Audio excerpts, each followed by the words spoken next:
ہر انسان کی زندگی میں حالات کا آنا اور جانا لگا رہے گا، کبھی اچھے حالات کبھی برے حالات، لیکن ان حالات میں اللہ پاک کی طرف سے امتحان ہے۔ اللہ رب العزت نے سورہ ملک میں فرمایا، ہم نے موت اور زندگی کا نظام جو رکھا ہے وہ اس وجہ سے رکھا ہے تاکہ ہم تمہاری آزمائش لے، تمہیں پرکھے کہ تم میں خوبصورت عمل کون کر کے لے کر آتا ہے۔ تو ہر انسان کی زندگی میں حال کے اور جانے میں دو چیزیں تیار ہوتی ہے، ایک اس کا یقین اور دوسرا اس کا عمل۔ اگر اس کے حال کے آنے اور جانے میں اس کا یقین وہ بنا جو اللہ پاک کے یہاں پر مطلوب ہے جو، اور وہ عمل تیار ہوا جس کا اللہ رب العزت نے حکم دیا ہے، تو یہ دنیا میں بھی کامیاب ہو جائے گا اور آخرت میں بھی کامیاب ہو جائے گا۔ اور اگر اس کا عقیدہ، اس کا یقین وہ بنا جو اللہ کے یہاں پر مطلوب نہیں ہے، جسے اللہ پاک نے منع کیا ہے، جو اللہ کے یہاں پر کفر اور شرک میں شمار ہوتا ہے، تو اور اس کا عمل وہ تیار ہوا جو جس کا اللہ رب العزت نے حکم نہیں دیا، تو اللہ پاک اسے دنیا میں بھی ناکام کرے گا اور آخرت بھی اس کے ہمیشہ کے لیے ناکام کر دی جائے گی۔ جس طرح کورونا وائرس کا دور گزرا، وائرس تو آ کر چلا گیا اور بیماری بھی آ کر چلی جاتی ہے، غم بھی چلے جاتے ہیں، پریشانی بھی چلی جاتی ہے، ہر طرح کے اچھے یا برے حالات چلے جاتے ہیں، لیکن کسی کا ایمان بگاڑ کر جاتے ہیں، کسی کا ایمان اور توکل اللہ پر مضبوط کر کے جاتے ہیں۔ اب کورونا کے دور میں معاملہ کیا ہوا؟ کتنا وائرس تو چلا گیا، لیکن کتنے لوگوں کا ایمان جو بگڑا ہے وہ ان کا شاید موت تک ٹھیک ہو جائے تو بڑی غنیمت کی بات ہے۔ اب یہ ایمان نہ سیکھے ہوئے لوگ، انہوں نے کیا کرا؟ کورونا کے وقت میں اللہ کے رسول کے احادیث کو اور صحابہ کے واقعات کو غلط طریقے سے امت کے سامنے دلیل کے طور پر پیش کیا کہ چھونے سے کسی کا روگ کسی کو لگ جاتا ہے، کسی کا مرض کسی کو لگ جاتا ہے۔ میں اس بیان میں انشاءاللہ پوری ایک ایک چیز کی دلیل دوں گا، ساری وہ روایتیں بھی بیان کروں گا انشاءاللہ جو اور لوگ بتا رہے تھے اور لوگوں کو گمراہ کر رہے تھے، وہی روایت میں بالکل جیسے لکھی ہوئی ہے بالکل اسی طریقے سے آپ کے سامنے پیش کروں گا۔ اس لیے پہلے پورا سن لیں، اس کے بعد اجازت ہے آبجیکشن اٹھانے کی۔ ادھورا علم گمراہی ہے، صرف اپنا بک کا کور دیکھ کر اس کے اوپر کوئی آبجیکشن نہیں اٹھانا چاہیے، پہلے بک کو کھولیے اس کے اندر میں کیا لکھا ہوا ہے۔ اسی طرح بیان کا تھمبنیل دیکھ کر یا پھر ہلکے سے دو چار جملے سن کر کوئی اس کے اوپر کارروائی نہ کی جائے، پہلے مکمل سنیں اس کے بعد کسی نتیجے پر پہنچے۔ بخاری کی روایت 5717 حضرت ابو ہریرہ رضی اللہ عنہ سے روایت ہے کہ رسول اللہ صلی اللہ علیہ وسلم نے ارشاد فرمایا، چھوت چھات نہیں ہے۔ اب اس روایت پر غور کریں، چھوت چھات نہیں ہے یعنی کسی کا مرض کسی کو نہیں لگتا۔ لا عدوہ، لا عدوہ کا مطلب بخاری کی شرح کمرانی جلد نمبر 10 پیج نمبر 612، مریض سے صرایت کر کے مرض دوسرے کی طرف نہیں جا سکتا۔ اور شرح بخاری امام شہاب الدین قسقلانی رحمۃ اللہ نے لکھا ہے جلد نمبر 8 پیج نمبر 373، صرایت نہیں کرتا مرض صاحب مریض سے مریض کے غیر کی طرف یعنی صحت مند کی طرف۔ حضور صلی اللہ علیہ وسلم نے اس سے جاہلیت کے خیال کو رد کر دیا۔ پہلے زمانے جاہلت میں جب لوگوں کا عقیدہ بگڑ چکا تھا تو اس میں غلط عقیدوں میں سے ایک عقیدہ یہ بھی تھا، وہ یہ سمجھتے تھے اور کہتے تھے کہ کسی کا مرض کسی کو لگ جاتا ہے۔ اسی بخاری کی روایت میں 5717 میں ہے کہ نبی کے بتانے کے بعد ایک عربی شخص نے سوال کیا، یا رسول اللہ صلی اللہ علیہ وسلم، کیا صورت ہے میرے اونٹوں کے لحاظ سے کہ جب وہ ریگستان میں ہرنوں کی طرح چست صحت مند ہوتے ہیں، اتنے میں ایک خارش والا اونٹ آ جاتا ہے اور ان میں گھس کر انہیں بھی خارش لگا جاتا ہے؟ تو آپ صلی اللہ علیہ وسلم نے ارشاد فرمایا، یہ بتلاؤ کہ پہلے اونٹ کو کس نے خارش لگائی تھی؟ پہلے کو کسی ذریعے سے نہیں لگی، صرف اللہ کے امر سے لگی ہے۔ اسی طرح سب کے لیے اذن رب ہوا ہے، یعنی اللہ کا امر آیا ہے، اللہ کا حکم ہوا ہے۔ ابو داؤد کی روایت میں ہے، حضرت سعد ابن مالک رضی اللہ عنہ سے روایت ہے کہ حضور اقدس صلی اللہ علیہ وسلم نے فرمایا، کسی کا مرض کسی کو نہیں لگتا ہے۔ اور سنن ابن ماجہ 3537 حضرت انس رضی اللہ عنہ سے روایت ہے کہ آپ صلی اللہ علیہ وسلم نے ارشاد فرمایا، چھوت چھات کوئی چیز نہیں۔ سنن ابن ماجہ 3539 حضرت عبداللہ ابن عباس رضی اللہ عنہ سے روایت ہے کہ آپ صلی اللہ علیہ وسلم نے فرمایا، چھوت چھات کوئی چیز نہیں ہے۔ ایک نے آ کر عرض کیا، یا رسول اللہ میرے اونٹوں میں خارش پھیل گئی۔ آپ صلی اللہ علیہ وسلم نے پوچھا کیسے پھیل گئی؟ اس نے عرض کیا کہ ایک اونٹ کو ہو رہی تھی، وہ اونٹ آ کر میرے اونٹوں میں شامل ہو گیا، اس سے سارے اونٹوں کو ہو گئی۔ تو آپ صلی اللہ علیہ وسلم نے پوچھا پہلے کو کہاں سے ہوئی؟ امام شمس الدین برموی رحمۃ اللہ علیہ بخاری کی جلد نمبر 14 میں لکھتے ہیں پہلے کو خارش کس نے لگائی؟ اس کی شرح میں لکھتے ہیں وہ اونٹ جس کو خارش پہلے لگی اسے اللہ کے حکم سے لگی، نہ کہ وہ پہلے کسی اور اونٹ سے جا کے ملا تھا جو خارش والا اونٹ ہوگا، دوسرے کو بھی اللہ کے حکم سے لگی۔ اللہ اگر نہ چاہتا تو ایک خارشی اونٹ مہینوں سالوں اسی اونٹ کے اندر رہتا، سارے اونٹ میں ہوتا، کسی کو بھی خارش نہیں لگ سکتی تھی۔ عدوہ، کیونکہ عدوہ کی وجہ سے نہیں ہوا، اللہ کے امر سے ہوا ہے، ورنہ پھر پہلے کو ڈھونڈو کہ اسے خارش کہاں سے لگی۔ یہ دلیل قطعی ہے کہ وجود کے اندر مؤثر صرف اللہ کی ذات ہے۔ ہم خود سوچیں اگر دنیا کے اندر ہم اپنا بلوٹوتھ کنیکٹ کر کے کسی کے پاس کوئی فوٹو بھیجے، کوئی امیج بھیجے، تو بتاؤ کیا کسی اور کے پاس بھی پہنچ جائے گی، یا جسے بھیج رہے ہیں صرف اس کے پاس پہنچے گی؟ یا پھر جس کے پاس بھیج رہے ہیں اس کے موبائل سے بہت سارے لوگ اپنا موبائل ٹچ کر دے تو کیا سب کے پاس پہنچ جائے گی کہ نہیں؟ جب ذرا سوچو دنیا کا نظام اتنا پرفیکٹ ہے، اتنا مؤثر ہے، اتنا زبردست ہے کہ جس کے پاس بھیج رہے ہیں صرف اسی کے پاس پہنچ رہی ہے وہ چیز، تو اللہ کا نظام ناقص کیسے ہو گیا کہ بھیجی تھی بیماری ایک کے لیے اور پھیل گئی دھوکے سے سب میں؟ ایسا نہیں ہو سکتا۔ کسی چیز میں کوئی قدرت نہیں ہے، کچھ کرنے کی طاقت نہیں ہے، قدرت والا صرف اللہ ہے، قدرت صرف اللہ کی ذات میں ہے، یہ اللہ کی ذاتی صفت ہے، اللہ نے کسی اور کو عطا نہیں کی۔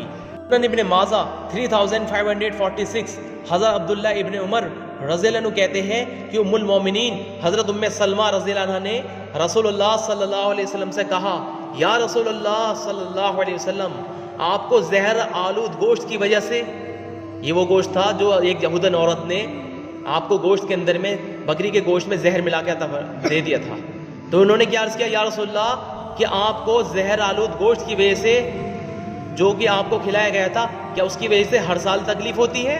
تو آپ صلی اللہ علیہ وسلم نے فرمایا مجھے ایسا کچھ نہیں ہوتا، لیکن یہ میرے لیے اس وقت میں مقدر میں لکھ دیا گیا تھا جب آدم علیہ السلام مٹی کے پتلے تھے۔ اب پتہ کیا چلا کسی چیز سے کچھ نہیں ہوتا، اگر ہوتا ہو بھی محسوس ہو رہا ہے کسی چیز سے تو وہ اس کی وجہ سے نہیں بلکہ مقدر میں لکھا ہوا تھا۔ تو اللہ کے رسول نے بالکل صاف فرما دیا کہ گوشت کی وجہ سے جو ہے تکلیف نہیں ہو رہی بلکہ تقدیر الہی کی وجہ سے ہو رہی ہے۔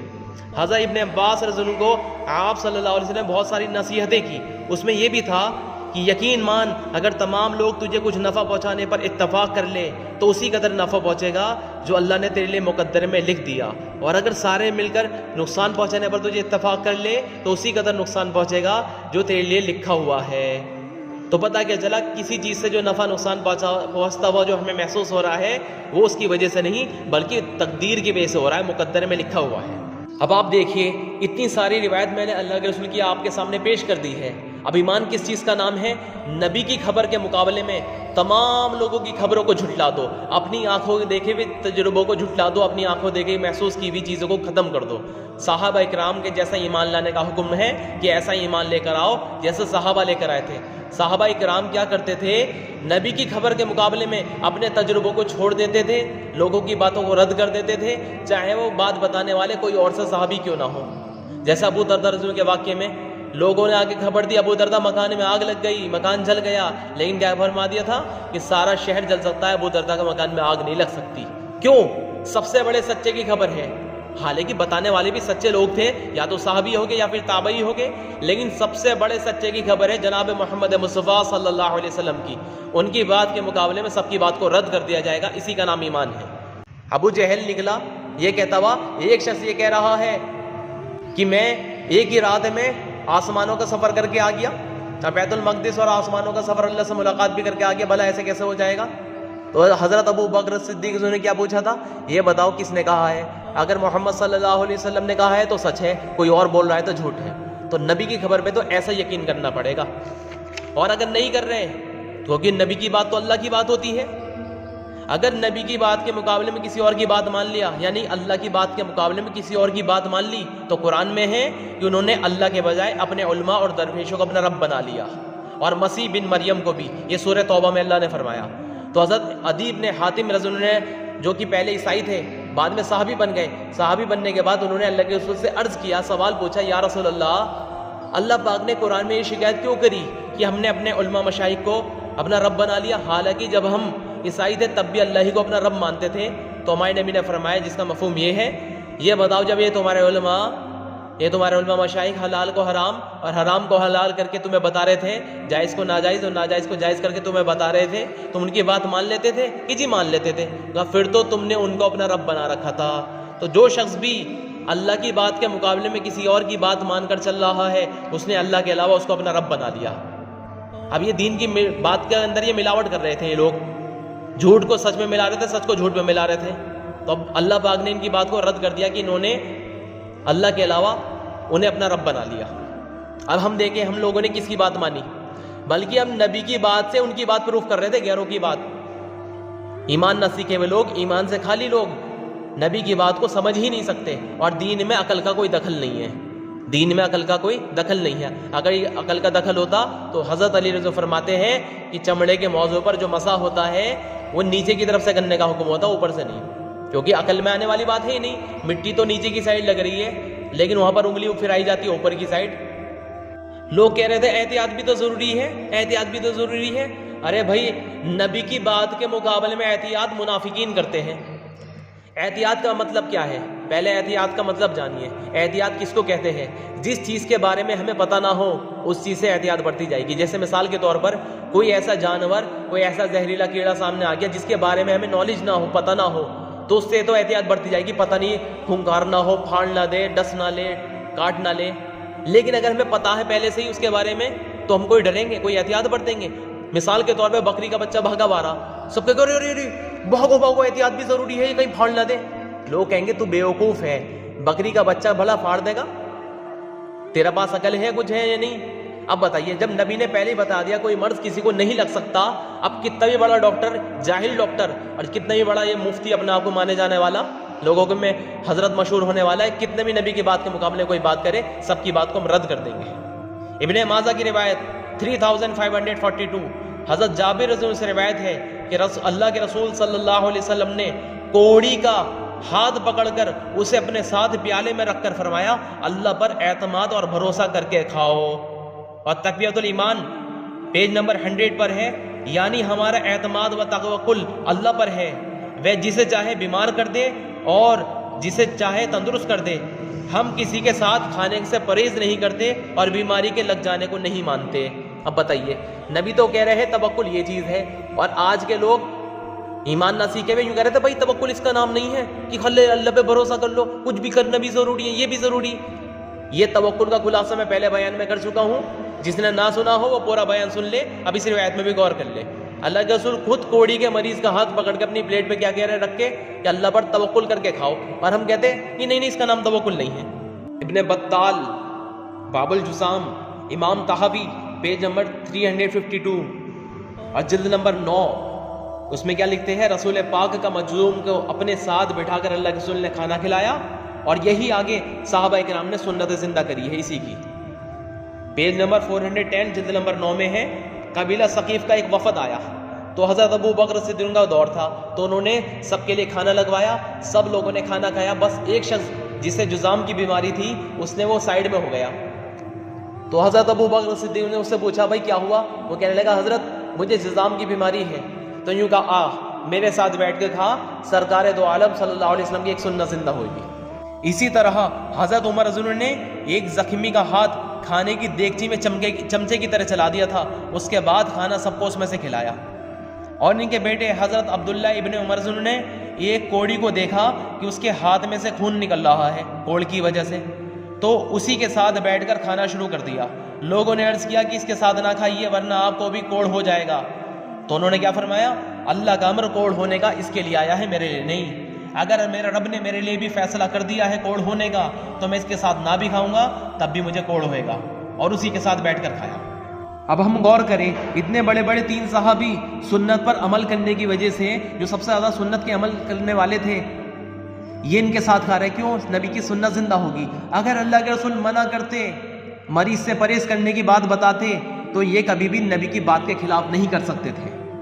جو لوگ یوں کہہ رہے تھے کہ مرض پھیلتا ہے، تو وہ لوگ یوں ثابت کر رہے تھے کہ حضرت ایوب علیہ السلام کے ساتھ ان کی قوم نے ٹھیک کرا تھا، شیطان نے آگے پٹی بڑھائی تھی ان لوگوں کو کہ کہاں ان کی بیوی کو اپنے ہاں کام پر رکھ رکھا ہے، یہ جراثیم پھیلا دے گی۔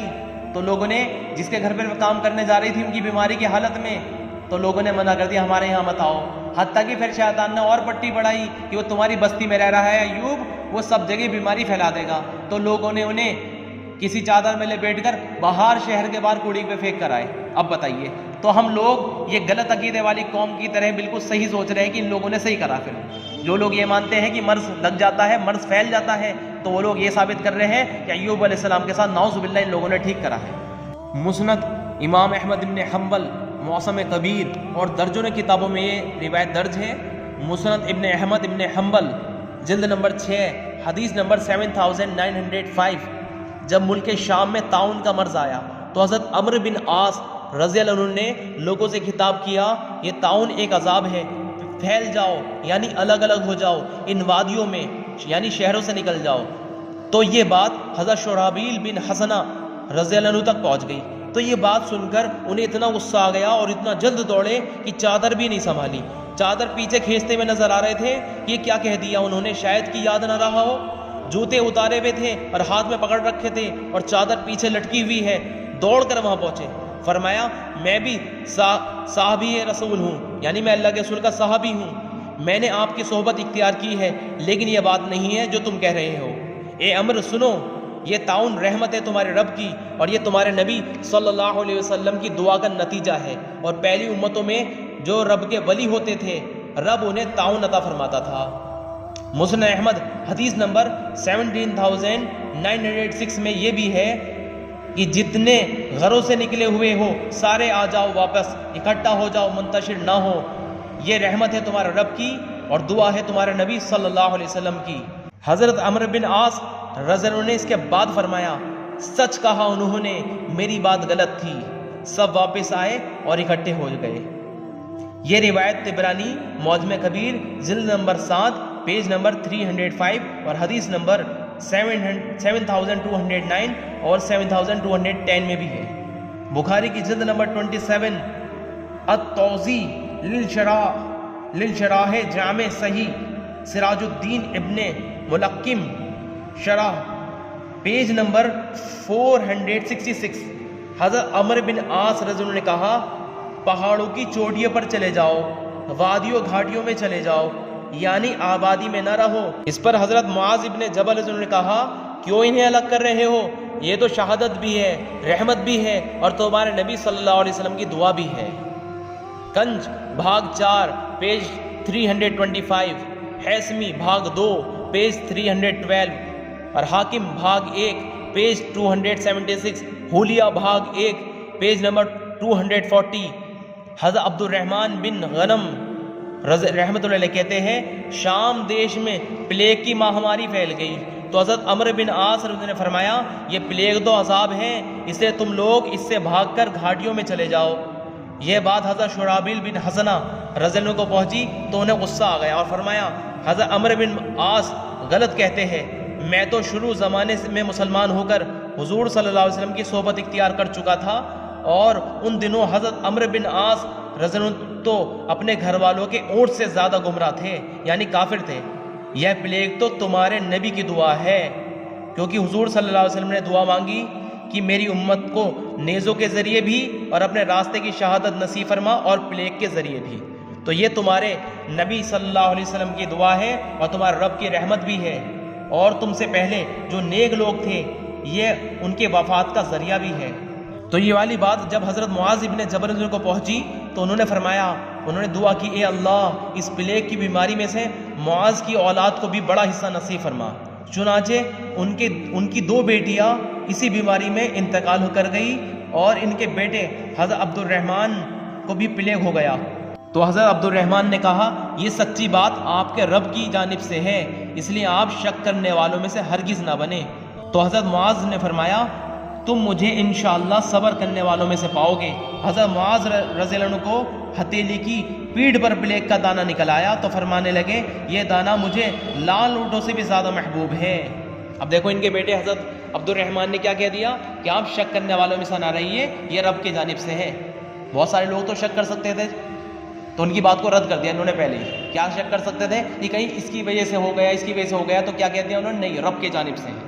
حضرت عروہ بن زبیر رضی اللہ عنہ فرماتے ہیں کہ پلیگ سے حضرت ابو عبیدہ بن جراح رضی اللہ عنہ اور ان کے گھر والے بچے ہوئے تھے، تو انہوں نے یہ دعا مانگی، اے اللہ ابو عبیدہ کے گھر والوں کو بھی اس بیماری سے حصہ نصیب فرما۔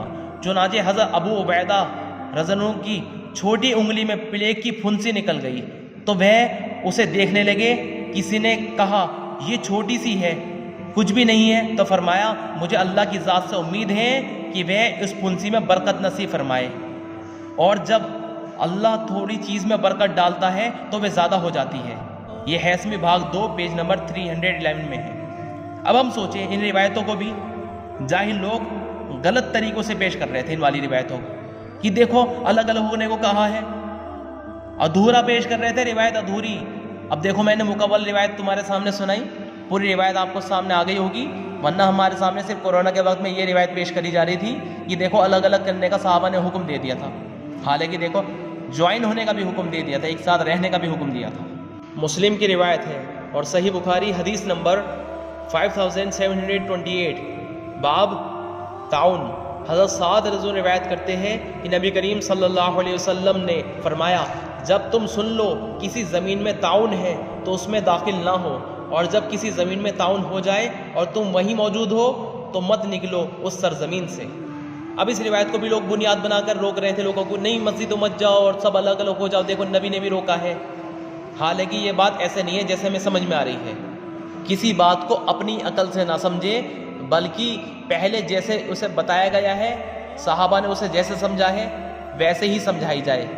تیسری صدی کے امام طحاوی رحمۃ اللہ علیہ جلد نمبر 2 میں اب نیو ایڈیشن جو ہے اس کا جلد نمبر 4 ہے، ان کی خود کی پیدائش 239 ہجری پیدائش ہے اور 321 ہجری میں ان کی وفات ہوئی۔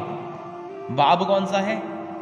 بیماری والے باب میں انہوں نے یعنی امام طحاوی نے اس حدیث کو بیان کر کے سوال قائم کیا کہ کوئی کہہ سکتا ہے کہ تعاون سے ڈر گئے اس لیے منع کر دیا، تو ان سے کہا جائے گا اپنی دلیل کہیں اور سے ڈھونڈ، تم غلط سوچ رہے ہو کہ بیماری کے ڈر سے کہا۔ اگر سرکار کا حکم نہ جانے والا کہ ادھر نہ جاؤ، اگر یہ تعاون کے خوف کی وجہ سے ہوتا تو پھر جہاں ہے وہاں والا کو بھی چھوڑ جانے کا حکم ہوتا، وہاں رہنے کا حکم نہ ہوتا۔ اگر تعاون کے ڈر کی وجہ سے یہ حکم ہوتا تو پہلا حکم ان کو ہوتا کہ تعاون آ گیا تمہارے علاقے میں، وہاں سے بھاگ جاؤ اور اب کوئی وہاں نہ جائے۔ تو پتہ کیا چلا وہ مطلب نہیں ہے جو آج کے ایمان سے خالی لوگ مطلب لے رہے ہیں۔ تو امام طحاوی نے اس کی حکمت بیان کی، کیا فرمایا؟ اس لیے کہ کہیں اس کا عقیدہ خراب نہ ہو جائے۔ تو عقیدہ کیسے خراب ہوگا؟ جیسے مقدر میں کسی کے لکھا ہے کہ آج یہ بیمار ہونا ہے، لیکن یہ اس وقت میں اس علاقے میں پہنچ گیا کہ جس جگہ بیماری پھیلی ہوئی تھی، لیکن یہ تقدیر کا فیصلہ آج آنا ہی تھا، چاہے وہاں نہ جاتا۔ وہاں جانے کی وجہ سے اگر اسے بیماری ہوئی تو اس کا عقیدے میں فرق آ جائے گا، یہ سوچے گا کہ دیکھ یہاں نہ آتا تو بچ جاتا، اس وجہ سے ہو گیا کیونکہ یہاں آیا ہوں۔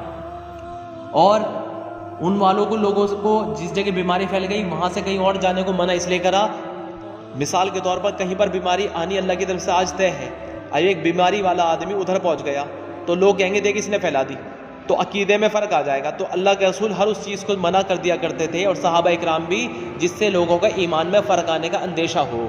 حضرت علی رضی فرماتے ہیں کہ کبھی ایسا نہ کہنا کہ اگر میں ایسا نہ کرتا تو ایسا ہو جاتا اور ایسا کر لیتا تو ایسا نہ ہوتا، اس سے بہتر ہے کہ دہکتا ہوا انگارہ اپنی زبان پر رکھ لے اور تیری زبان جل کر خاک ہو جائے۔ حضرت علی نے فرمایا کہ ایمان کی حقیقت تک نہیں پہنچ سکتے جب تک کہ تمہیں یہ یقین نہ ہو جائے کہ جو کچھ ہوا ہے وہ ہو نہیں تھا اور جو نہیں ہوا وہ ہو ہی نہیں سکتا تھا۔ تو ایسی تقدیر والی روایتیں بے شمار بھری پڑی ہے جس میں تقدیر کی بات کو انکار کرنے کا منع کرا گیا ہے، ایمان کے خلاف بتا دیا ہے۔ اب دیکھو وہ لوگ منع کر دیا کرتے تھے ایسی چیزوں سے جس سے عقیدے میں فرق آنے کا اندیشہ ہو۔ حضرت عمر رضی اللہ عنہ نے بیت الشجر والے پیڑ کو کٹوا دیا جس کے نیچے اللہ کے رسول نے بیعت لی تھی صحابہ سے، کہ کئی لوگ اس سے عقیدہ نہ جڑ جائے لوگوں کا اس پیڑ سے۔ اسی طرح حضرت اسود جو کعبے میں جڑا ہوا پتھر ہے اس کا بوسہ لیا حضرت عمر رضی اللہ عنہ نے، اور کیا کہا ہے، اے حضرت اسود تو محض ایک پتھر ہی ہے، اگر میرے نبی نے تجھے نہ چوما ہوتا تو میں تجھے کبھی نہ چومتا، تیرے اندر نہ کوئی نفع ہے نہ نقصان ہے۔ اب بتائیے پتھر تک کا انکار کر رہے ہیں۔ اور حضرت خالد بن ولید کو معزول کر دیا تھا ایک جنگ میں اور کسی اور کو کمانڈر بنا دیا تھا، پھر کیا اس کی وجہ کیا بیان کری تھی کہ میں دیکھ رہا تھا کہ خالق کی بجائے خالد کا تاثر آ رہا تھا، کہ لوگ یہ سمجھ رہے تھے کہ ہم خالد بن ولید رضی اللہ کی وجہ سے جیت رہے ہیں. میں بتا دینا چاہتا ہوں کہ خالد کی وجہ سے نہیں بلکہ خالق یعنی اللہ کی وجہ سے جیت رہے ہیں. تو لوگوں کا ایمان میں فرق نہ آ جائے تو وہ ایسی چیزوں سے احتیاط برتنے کا حکم دیا کرتے تھے. مفہم شرح مسلم امام قرطبی رحمۃ اللہ علیہ جلد نمبر 5 پیج 612. ان کی وفات کب ہوئی تھی؟ 656 ہجری میں. یہ انہوں نے کتاب الطب میں ایک روایت نقل کری ہے. حضرت عائشہ رضی اللہ عنہ سے روایت ہے کہ بیماری سے بھاگ جانا اس طرح ہے جیسے جہاد میں حملے کے وقت آمنے سامنے فوجیں ہو تو جیسے اس وقت بھاگنا جائز نہیں، شکست لکھی جائے گی، اسی طرح آئی ہوئی بیماری سے بھاگ جانا جائز نہیں. اور صحیح مسلم باب تعاون میں حدیث نمبر 2218 حضرت عامر بن سعد بن ابی وقاص اپنے والد رضی اللہ سے روایت کرتے ہیں اور اس کی اصل راوی اسامہ بن زید رضی اللہ ہیں کہ آپ صلی اللہ علیہ وسلم نے ارشاد فرمایا تعاون وہ آفت ہے جو بنی اسرائیل یا تم سے پہلے لوگوں پر بھیجی گئی تھی. بس جب تم سنو کہ یہ کسی ملک میں پھوٹ پڑا ہے تو اس کے پاس مت جاؤ یعنی وہاں نہ جاؤ، اور جب وہ اس ملک میں پھوٹ جائے جہاں پر تم موجود ہو تو وہاں سے مت بھاگو. یہ مفعول لہو ہے کہ فرار کے لیے تم نہ نکلو. آگے شارحین نے لکھا ہے اگر فرار یعنی بھاگنا مقصد نہ ہو، کوئی دوسرا کام کرنا ہو تو پھر شریعت نکلنے سے روکتی بھی نہیں. قاری عیاض رحمۃ اللہ علیہ، محمد بن منقدر رحمۃ اللہ علیہ وغیرہ سب نے یہی خلاصہ کیا ہے کہ بھاگنے سے منع کیا ہے کہ بیماری سے بچنے کی عقیدے کی وجہ سے کہ بھاگ کر بیماری سے بچ جاؤں گا تو اس لیے منع کر دیا وہاں سے مت جاؤ. مفہم میں امام قرطبی لکھتے ہیں یہی والا خلاصہ اور جلد نمبر 5 میں پیج نمبر 614 میں. اور فتح الباری شرح بخاری جلد نمبر 13 حضرت اسامہ بن زید رضی اللہ عنہ راوی ہے اور حضرت عبد الرحمن ابن عوف رضی اللہ عنہ کے راوی ہے. یہ دونوں روایت بیان کرتے ہیں. بخاری کی حدیث نمبر 5771 میں ابو سلمہ رضی اللہ عنہ کہتے ہیں کہ انہوں نے حضرت ابو ہریرہ رضی اللہ عنہ سے سنا کہ آپ صلی اللہ علیہ وسلم نے فرمایا کہ کوئی شخص اپنے بیمار اونٹوں کو کسی کے صحت مند اونٹوں میں نہ لے جائے. ہم نے عرض کیا حضرت ابو ہریرہ سے کہ آپ ہی نے تو ہم سے یہ حدیث بیان کی تھی پہلے کہ لا ادوا کہ کوئی مرض کسی کو نہیں لگتا، تو ابھی آپ کیا کہہ رہے ہو؟ جب بہت یاد دلانے پر انہیں یاد نہ آیا یعنی حضرت ابو ہریرہ کو تو انہیں غصہ آ گیا اور حبشی زبان میں کچھ الفاظ بولے. ابو سلمہ بن عبد الرحمن نے بیان کیا کہ اس حدیث کے سوا میں نے حضرت ابو ہریرہ کو کوئی اور سی حدیث بھولتے ہوئے نہیں دیکھا. امام طحاوی رحمۃ اللہ نے اسی کے متعلق بیان کیا کہ نبی سے پہلے ہی اس متعلق سوال کیا جا چکا تھا تو آپ نے جواب بھی بتا دیا تھا کہ بیمار سے صحت مند کو نہیں لگ سکتی بیماری. طحاوی شریف کے 6 پیجز میں اس کی دلیل کے ساتھ پورا خلاصہ کرا انہوں نے. تو یہ بھی عقیدہ بچنے کی حکمت چھپی ہے اسی روایت میں بھی. ایک روایت میں ہے جزام والے یعنی مجزوم سے ایسے بھاگو جیسے شیر سے دیکھ کر بھاگا جاتا ہے. لوگ اس کو بھی ادھورا پیش کر رہے تھے. فل روایت یہ ہے صحیح بخاری کبرانی جلد نمبر 10 پیج 211 حدیث نمبر 5707 لا ادوا کوئی بیماری متعدی نہیں ہے کہ ایک سے دوسروں کو لگ جائے. پھر لاسٹ میں ہے اسی روایت میں مجزوم سے ایسے بچو جیسے شیر سے بچا جاتا ہے. تو دیکھنے میں تو یہ دونوں روایتیں آپس میں مقابلے کی لگ رہی ہے، تو ایسا کیوں ہے؟ ابن بطال نے کہا کہ یہ بعد والا حصہ تو لا ادوا کے مناقض ہے، یہ تو اس کا الٹا ہے. تو امام کمرانی نے کہا کہ مناقض نہیں ہے.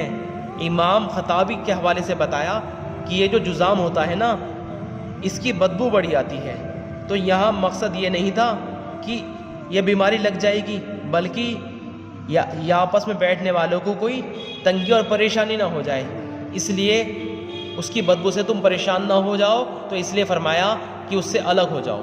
پھر دوسری وجہ بیان کی کہ اس لیے بھی الگ کیا جا رہا ہے کہ جب یہ بیمار مجزوم دوسرے کی خوبصورت بدن کو دیکھے گا تو اس کی حسرت اور بڑھ جائے گی، احساس ہوگا اس کے دل کو اس حسرت میں اللہ کی جو نعمت ہے خود پر، یہ اس کو بھول کر ناشکری میں گرفتار ہو جائے گا. ورنہ پہلے بھی روایت آ چکی اللہ کے رسول اور صحابہ نے خود ساتھ میں جزام والی مریض کے ساتھ کھایا، تو آپ ایک مرتبہ کچھ اور بات دوسری مرتبہ کچھ اور بات تو نہیں کریں گے، بلکہ ہمارے سمجھنے میں فرق ہو گیا. اس کو احساس کمتری سے بچانے کے لیے اور لوگوں کو عقائد کو درست رکھنے کے لیے یہ اس وجہ سے منع کرا گیا تھا، نہ کہ بیماری کے لگ جانے کے ڈر کی وجہ سے۔ لوگ دوسرا واقعہ بھی پیش کر رہے تھے کہ اللہ کے رسول کے پاس ایک وفد آیا تو اس میں ایک کو جزام ہو رہا تھا، بیماری ہو رہی تھی، تو آپ نے اسے دور سے ہی کہہ دیا تم بیت ہو گئے، اسے وہیں سے بھیج دیا۔ یہ بیماری کے ڈر کی وجہ سے نہیں کہا تھا، ورنہ آپ کو میں نے ابھی پہلے جو روایت سنائی اس میں تو اللہ کے رسول نے خود کوڑی کو اپنے ساتھ پلیٹ میں رکھ کے اللہ پر توکل کر کے کھانے کو فرمایا تھا۔ اب بتاؤ یہ دو واقعہ کیسے ہو رہے ہیں؟ اصل میں وہاں پر بھیڑ بہت تھی، اسے تکلیف سے بچانے کے لیے، لوگوں کو عقیدے کو حفاظت کرنے کے لیے۔ مثال کے طور پر اس وفد کے اندر میں کسی کو بیماری آنی طے تھی، اور وہ اس وقت میں والا بیمار آدمی وہاں پر آ گیا، تو کئی لوگوں کا عقیدہ خراب نہ ہو جائے کیونکہ نئے لوگ تھے۔ ورنہ حضرت عمر رضی فرماتے ہیں اگر کسی کو وبا لگ بھی جائے اسے الگ نہ کرو، اس کے ساتھ بیٹھ کے کھاؤ پی لو۔ حضرت عائشہ زنن نے لا عدویٰ کے متعلق بیان کیا، یعنی بیماری کسی کو نہیں لگتی۔ میرا ایک غلام تھا، اسے بیماری تھی، وہ میرے پلیٹ میں ہی کھاتا تھا، یعنی جیسے لوگ بیمار کو برتن الگ کر دیتے نا، اس سے مراد ساتھ میں نہیں بلکہ اسی گھر میں کھاتا تھا، جس میں میں کھاتی تھی اسی میں دوسرے وقت وہ بھی کھاتا تھا، اسی پلیٹ میں۔ اس کا اور ہمارا پیالہ الگ الگ نہیں تھا۔ ابن بطال جلد نمبر 9 پیج نمبر 410 میں ہے، حضرت عائشہ رضی اللہ عنہا سے کسی نے سوال کیا کہ آپ صلی اللہ علیہ وسلم نے تو یہ فرمایا تھا کہ بیماروں یعنی مجذوم وغیرہ سے دور رہو، بھاگو۔ حضرت عائشہ زنن نے جواب دیا کہ میرے سرکار صلی اللہ علیہ وسلم نے تو لا عدویٰ فرمایا ہے، اور پھر اونٹ والی روایت لا عدویٰ کی بیان کی، اور پھر اپنے غلام کے بارے میں بتلایا جو کہ پہلے روایت میں آیا ہے بھی۔ ابن بطال میں آیا ہے، یہ لکھا ہے کہ آپ صلی اللہ علیہ وسلم نے مجذوم کو ساتھ اس لیے کھلایا تاکہ جہالت کا عقیدہ رد ہو جائے۔ امام طحاوی پیج 352 طحاوی شریف میں یہ روایت نقل کی ہے کہ اللہ کے رسول نے مجذوم کو اپنے ساتھ کھلایا۔ اور حضرت ابو ذر رضی اللہ عنہ فرماتے ہیں جسے طاعون لگ جائے تو اسے چھوڑ کر بھاگ نہ جاؤ بلکہ اس کی خدمت کرو، تواضع سے اپنے رب سے ڈرتے ہوئے۔ بے ایمان اس کا ساتھ نہ دے گا، تم ایمان کی طاقت سے اس کا ساتھ رہو اگر ایمان والے ہو۔ حضرت عبداللہ ابن مسعود رضی اللہ فرماتے ہیں یہ جو عقیدہ ہے بیماریوں کے لحاظ سے یہ بہت بڑا پل صراط ہے، بہت تھوڑے لوگ ایمان بچاتے ہیں اور یہ بہت بڑی آزمائش ہے۔ ابن بطال جلد نمبر 9 پیج 426 اور اکمل الملم میں جلد نمبر 7 پیج 134 پر حضرت عبداللہ ابن مسعود رضی اللہ فرماتے ہیں طاعون دونوں کی آزمائش ہے، مقیم کی بھی اور فار کی بھی، یعنی جو بھاگ گیا اس کی بھی آزمائش ہے۔ جو بھاگ گیا وہ کہے گا بچ گیا، اور جو مقیم ہے وہ کہے گا میں کیونکہ نہیں بھاگ سکا اس لیے میں مارا گیا، یعنی میں بھی اگر بھاگ جاتا تو بچ جاتا، کیونکہ اسی شہر میں رہا ہوں اس لیے مرض میں مبتلا ہو گیا ہوں۔ تو بتاؤ اس میں عقیدے کا امتحان ہے، ایمان کا امتحان ہے۔ حالانکہ جو بھاگا ہے جس بیماری نہیں لگی اسے تو لگنے والی تھی ہی نہیں، چاہے وہ نہ بھاگتا، اور جسے لگی ہے چاہے بھاگ بھی جاتا جب بھی اسے لگنی تھی۔ لیکن یہ یقینی کے بگڑے ہوئے پڑھے لکھے جاہلوں نے امت کے عقیدے کو اور بگاڑ دیا۔ بخاری شریف کی 5734 میں حضرت عائشہ رضی اللہ عنہ نے آپ صلی اللہ علیہ وسلم سے طاعون کے بارے میں سوال کیا کہ یہ طاعون کیا ہے، تو آپ صلی اللہ علیہ وسلم نے فرمایا یہ طاعون ایک عذاب ہے، رب جس پر چاہتا تھا بھیج دیتا تھا، پھر اللہ نے اسے مومنین کے لیے یعنی ایمان والوں کے لیے رحمت بنا دیا۔ اب کوئی بھی اللہ کا بندہ اگر صبر کے ساتھ اس شہر میں ٹھہرا رہے جہاں طاعون پھوٹ پڑا ہو اور یقین رکھتا ہو کہ جو کچھ اللہ تعالیٰ نے اس کے لیے لکھ دیا ہے اس کے سوا اس کو کوئی نقصان نہیں پہنچ سکتا، اور پھر طاعون میں اس کا انتقال ہو جائے تو اسے شہادت یعنی شہید جیسا ثواب ملے گا۔ مفہم شرح مسلم جلد 5 پیج 612 حضرت عائشہ رضی اللہ عنہا کی دوسری روایت میں آیا ہے جو پہلے بھی آ چکی ہے، جس کا مفہوم یہ ہے جیسے میدان جہاد چھوڑ کر بھاگنا گناہ کبیرہ ہے، ایسے ہی بیماری سے ڈر کر بھاگ جانا گناہ کبیرہ ہے۔ ارشاد الساری شرح بخاری پیج 387 آپ صلی اللہ علیہ وسلم نے فرمایا جس کا مفہوم یہ ہے جس جگہ پر وہ ہے وہیں طاعون آ گیا، وہ اسی میں رہا، اس سے نکلا نہیں، صبر کرا، حالانکہ بھاگنے پر قادر تھا اور اس کے دل میں کوئی قلق بھی نہ رہا کہ رہ تو گیا ہوں، بھاگ جانا چاہیے تھا وغیرہ وغیرہ، بلکہ وہ رب کے امر پر اپنے آپ کو سپرد کر کے رہا اور رب کے فیصلے پر راضی رہا، اسے یقین ہے کہ وہی ہوگا جو رب نے چاہا، تو آپ صلی اللہ علیہ وسلم نے فرمایا اللہ اسے اس صبر پر شہادت کا ثواب دیں گے۔ لکھا ہے اگر مذکور صفاتیں نہ پائی گئی، جو اوپر والی صفاتیں بیان کری اس شخص کے بارے میں، اگر یہ صفاتیں نہ پائی گئی اور پھر تعاون والے شہر میں رہنے کے باوجود بھی شہادت کا ثواب نہ ملے گا۔ اگر صبر اس نے نہیں کیا، اگر ایمان اس کے پاس نہیں تھا، عقیدہ اس کا خراب تھا، اور اگر یہ شرطیں اس کے اندر موجود ہیں، پھر اگر مرا بھی نہیں پھر بھی اسے ثواب ملے گا۔ بہت سی روایت میں یہی آیا ہے کہ شرط اس میں عقیدے کی ہے، ورنہ کوئی عذر نہیں۔ ایک مرتبہ جماعت میں جب کھانا ایکسٹرا بچ گیا تھا تو ہم نے کہا امیر صاحب سے کہ امیر صاحب یہ کھانا ہم پڑوس میں وہ بھینس وغیرہ ہوگی انہیں ڈالی آئے۔ امیر صاحب نے فوراً روک دیا۔ ہم نے پوچھا بھائی کیوں روکا؟ تو بتا دیا اگر مثال کے طور پہ اس کی بھینس کے مقدر میں اس وقت میں بیماری لکھی ہوئی ہے یا پھر موت لکھی ہوئی ہے اور تمہارے کھانا ڈالنے کے بعد وہ مقدر والی چیز اسے آ پہنچی تو لوگ یوں کہیں گے جماعتیوں نے کچھ ملا کے کھلا دیا، اس وجہ سے انہوں نے جماعت کے امیر صاحب نے ہمیں کھانا ڈالنے سے روک دیا تھا۔ اسی طرح بالکل اللہ کے رسول نے لوگوں کا عقیدہ محفوظ کرنے کے لیے اس وجہ سے سب کو منع کر دیا تھا۔ تو ہم جو بیماری والے علاقے میں نہیں جائیں گے اور بیماری والے علاقے سے نہیں بھاگیں گے، وہ اس لیے نہیں کہ بیماری لگ جائے گی بلکہ اس لیے کہ اللہ کے رسول نے کہا ہے۔ بس میں آپ لوگوں کو حکومت کے خلاف نہیں بھڑکا رہا، حکومت کی بات ماننا تو دین ہوتا ہے جب تک وہ شریعت کے خلاف کوئی حکم نہ دے دے، لیکن آپ ذرا اپنا عقیدہ دیکھیں، کیا سوچ رہے تھے کہ ماسک لگانے سے ہم بچ جائیں گے؟ جو ماسک نہیں لگا رہا وہ بیماری پھیلا رہا ہے، جو الکوہل والا سینیٹائزر یوز نہیں کر رہا کہ وہ بیماری پھیلا رہا ہے۔ یہ بیوقوف لوگ تھے، بالکل بیوقوف، جن لوگوں کے پاس ایمان نام کا ایک ذرہ نہیں تھا، وہ لوگ یہ غلط عقیدہ رکھ کر زندگی گزار رہے تھے۔ دیکھو جس طرح ایک ہیلمٹ ہوتا ہے، بائک پہ لگاتے ہیں ہم لوگ ہیلمٹ، لیکن اس وجہ سے تھوڑی کہ سر پھٹ جائے گا اس لیے بچا لو اپنا سر، بلکہ اس لیے کہ بھائی چالان کٹ رہا ہے اس لیے آج ہیلمٹ لگا کے چلو، سیفٹی کے لیے کہ ہمارے چالان نہ کٹ جائے۔ اسی طرح ماسک جو لگانا تھا وہ اس یقین سے نہیں لگانا تھا، اس عقیدے سے نہیں لگانا تھا کہ ماسک نہیں لگائیں گے تو بیمار ہو جائیں گے، ماسک لگائیں گے تو بیماری سے بچ جائیں گے، بلکہ کیوں لگانا تھا کہ کہیں حکومت چالان نہ کاٹ دے، بس اتنا تھا، اس کے علاوہ کچھ ذرہ برابر نہیں تھا۔ جن لوگوں نے ماسک کا عقیدہ رکھ کر ماسک لگایا وہ لوگ اللہ پاک کے یہاں پر ان کی پکڑ ہوگی، ان کا یقین بگڑ گیا، ان لوگوں کا عمل بگڑ گیا۔ اور وہ لوگ جو لوگ ماسک نہیں لگا رہے تھے، ماسک لگانے والے لوگ انہیں حقارت کی نظر سے دیکھ رہے تھے کہ یہ لوگ بیماری پھیلا رہے، یہ لوگ بیماری پھیلا رہے ہیں، حالانکہ بیماری تو اللہ کے امر سے آتی ہے۔ اور وبا کس چیز کا نام ہے؟ جب ایک ساتھ بہت سارے لوگوں کے لیے اللہ پاک کا ایک ساتھ فیصلہ آ جاتا ہے بیماری کا، اسے کہتے ہیں وبا۔ یہ نہیں کہ ایک کے لیے فیصلہ آیا تھا تو پھیل گئی وہ بیماری تو اسے وبا بولتے ہیں۔ بیماری پھیلتی نہیں ہے، اللہ کے ارادے سے ہر کسی کو الگ الگ بیماری پہنچتی ہے۔ تو اس کائنات پر صرف اللہ کا قبضہ ہے، کوئی بیماری پیدا کرنے والا نہیں، بیماری کو پیدا کرنے والا صرف اللہ ہے، کوئی بیماری کو پھیلانے والا نہیں، پھیلانے والا بھی صرف اللہ ہے، اور اللہ کسی ذریعے سے نہیں کرتا۔ ہم لوگ اپنے آپ کو جو ہے سنبھالے، اپنا یقین بنائیں، اپنا عمل درست کرے اور قرآن اور سنتوں کو تھام لے تو گمراہی سے بچ جائیں گے، ورنہ گمراہ ہوتے چلے جائیں گے۔ اور بہت ضروری ہے کہ علم کا مصداق صحیح ہونا، جیسے وہ آیت ہے کہ اپنے آپ کو اپنے ہاتھوں ہلاکت میں مت ڈالو۔ ایک جنگ چل رہی تھی، اس جنگ کے اندر میں ایک شخص بہت اسپیڈ کے ساتھ گھس گئے صحابی لڑنے کے لیے، تو ایک شخص نے یہ آیت پڑھ دی کہ اپنے آپ کو اپنے ہاتھوں ہلاکت میں مت ڈالو، اللہ پاک نے منع کرا ہے، تو وہ رک گئے۔